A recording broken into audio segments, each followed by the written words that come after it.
would it be like if you had more space to breathe? So do you want to share some of your experiences around this as well, Marcus?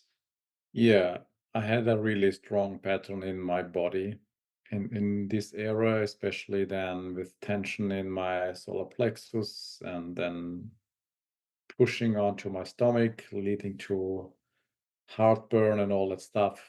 And especially when I felt nervous, I also was really able to feel how all this era was tensed together. The tricky stuff with those things is to work really with the body in as a team and not trying to force it. I guess this is what I did for many years in a way wrong, just from a reflection. But obviously, obviously looked at it. It was not wrong. It was just growing my awareness Mm, to really feel what's going on. Because the breath is really something we are used to because it's just happening. And then to get a deeper feeling on how to use it consciously, this really takes some practice. And this is in my perception and in my observation, I think the difficult thing uh, when we are using the breath, something obvious to really support our health. mm, And with this in mind, yeah, we just need to be more aware because what I did, I just wanted to push through. Like now, I want to use more weight and doing this and doing that, and this even led to more stress building up in my body because it was too much. The electricity I was producing was too much for my nervous system, for my body to take. mm, mm. But just some thoughts, and yeah, I want to share. Yeah, definitely. I find where the way we meet the body, the way we work with the body is equally, if not more important than what it is that we're doing.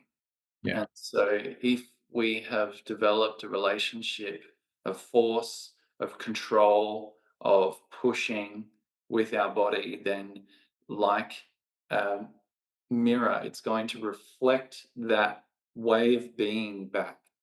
And this is where self awareness is really important, where we become aware of how we're meeting our body as we go into any particular practice. Because, like, that's the thing that we're actually cultivating in the bigger Yeah. picture is these inner qualities of how do I meet myself? How do I meet my body? And then everything else reflects that. And I experienced this a lot as I was going through my journey with scoliosis, and particularly when I spent so much time in medical professionals' offices being diagnosed and then going to chiropractors and physios and osteopaths. And this is not to say that any of them are bad. I really do believe that they're doing the best that they can with the knowledge that they have and the system that they're a part of, and that we all have actually a level of self responsibility on how we navigate that.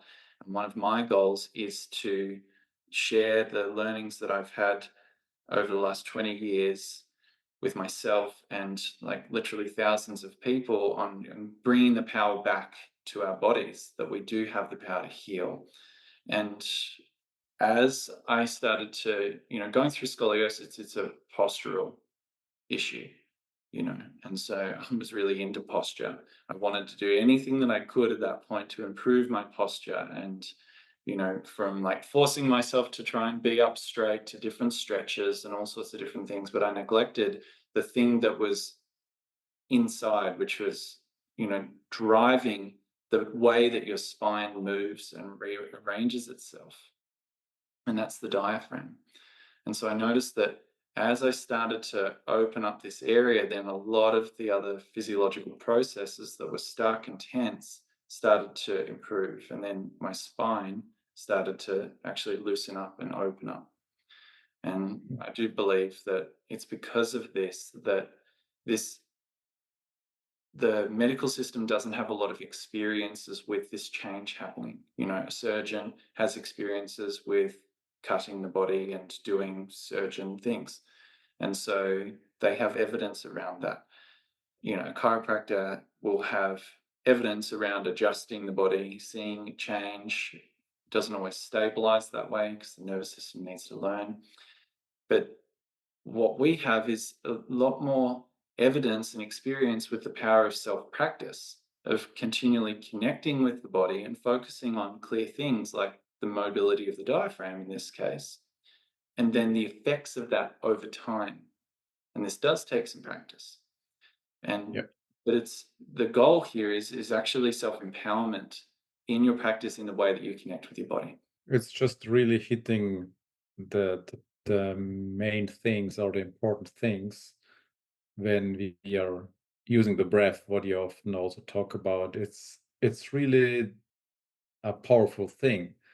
And from this perspective, it's not to shed some fear, just to bring in more awareness. Mm, So we can support people in with their health and chronic challenges happening in the body. Yeah. yeah.